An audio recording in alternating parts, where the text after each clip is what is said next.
और 14 बिल के मालिक भी अंदर से तो यही चाहेंगे ना कि ये यूनियन जो मांग उठा रही वो नहीं होना चाहिए। वो भली मान्यता प्राप्त तो हम हैं, वो हमारा रिलेशन समझ सकते हैं, लेकिन उनको भी कंपटीशन के दौर में, आर्थिक उदारीकरण के दौर में, जब ग्लोबलाइजेशन में कंपटीशन करना पड़ेगा, तो उनको भी गैर यूनियन नहीं है जहां उन मालिकों से मुकाबला करना माल बेचने के लिए।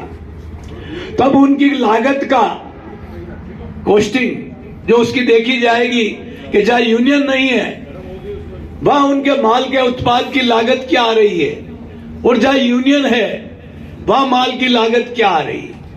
तो कंपटीशन में उनको उनसे भी मुकाबला करो। तो वो भी नहीं चाहते कि हमारे यहाँ यूनियन पावरफुल होवे, और है जो यूनियन वो भी कमजोर हो जाए। ऐसी परिस्थिति में हमको लड़ना है और हमारा लक्ष्य तक पहुंचना। बहुत टेढ़ा काम है, लेकिन देश की आजादी दिलाने का काम भी बहुत टेढ़ा था। इतनी ब्रिटेनिया हुकूमत जिसका सूर्यास्त नहीं होता था, उस हुकूमत को भी उखाड़ के फेंक दिया भारत के लोगों ने। तो मजदूरों की ताकत के सामने हम वो भी हुकूमत और उनकी हठधर्मिता को कमजोर करेंगे, सफल होंगे, मुझे पूरी उम्मीद है। क्यों नहीं होंगे? आज जिस तरीके से जो देश के प्रधानमंत्री जी ने नए लेबर कोड को लाकर जो ट्रेड यूनियन को खत्म करने के पीछे क्या साजिश है, क्या कारण? उनका यही तो मकसद है कि गुजरात एक मॉडल बनाया जा रहा है। आप गुजरात में जाओगे तो वहां ट्रेड यूनियन की एक्टिविटी 0 पे लाके रख दी है। और अभी आपने रेलवे का भी मान्यता के चुनाव हुए, और जो परिणाम जिस तरीके से सामने आए देख के बड़ा दंग रहे। वर्षों से रिकॉग्नाइज यूनियन, चाहे इंटक की हो चाहे HMS की हो, वो अपनी साख बचाने में कामयाब रही। लेकिन एक तीसरी यूनियन भारतीय मजदूर संघ की रेलवे में एंट्री कर चुकी और 18 से लगाकर 28% वोट उन्होंने हासिल कर लिए रेलवे जैसा सेक्टर में। और रेलवे की जो किसी जमाने में 18 लाख की हमारी कर्मचारियों की ताकत होती थी, आज 12 लाख पर हम आ गए।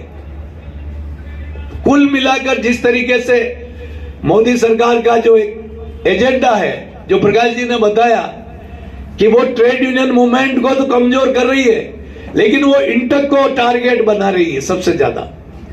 इंटक को इस भारतीय श्रम आंदोलन से उसको गायब करने के लिए सारे षड्यंत्र रच रहे। इसलिए 2018 की जो हमारा वेरिफिकेशन जिसमें इंटक नंबर 1 पे आनी चाहिए, जो हो चुका उसका रिजल्ट को रोक दिया गया, और पिछले दरवाजे से 24 और 23 के वेरिफिकेशन के आधार पर वो सत्यापन करवाकर भारतीय मजदूर संघ को इस देश का नंबर 1 मजदूर संगठन बनाने की कोशिश कर रहे हैं। इसलिए हमारा दायित्व होता है कि हमारे जो भी संगठन, जिसके बारे में सभी वक्ताओं ने बताया, विशेष करके इंदु शेखर जी व्यास ने, कि हमारा सत्यापन के जो डॉक्यूमेंट्स है जो हमें सारे कंप्लीट करने हैं, हमारी सारी मेंबरशिप की लिस्ट है, जो रिटर्न हम सबमिट अभी 2024 का करना है, वो 24 का सदस्यता का सत्यापन संभावना हमें ज्यादा 23 से भी ज्यादा 24 की लग रही है। तो उसमें हमको हमारी मेंबरशिप को ज्यादा से ज्यादा बताकर उसका रिटर्न सबमिट करना और डॉक्यूमेंट्स कंप्लीट करना है, ताकि आने वाले समय में हम उनसे मुकाबला कर सके। आपकी मांगों के लिए, टेक्सटाइल के मजदूरों के लिए जो भी आपका फेडरेशन डिसाइड करके मुझे जिम्मेदारी सौंपेगा, लड़ने की, वार्ता करने की, सरकार के समक्ष उठाने की, वो हम करेंगे। लेकिन एक बात मैं भीलवाड़ा के सभी पदाधिकारियों को कहना चाहता हूं, जब तक आप भीलवाड़ा में इन 5 फैक्ट्रियों के यूनियन बनाकर आप इस लड़ाई को नहीं जीत सकते।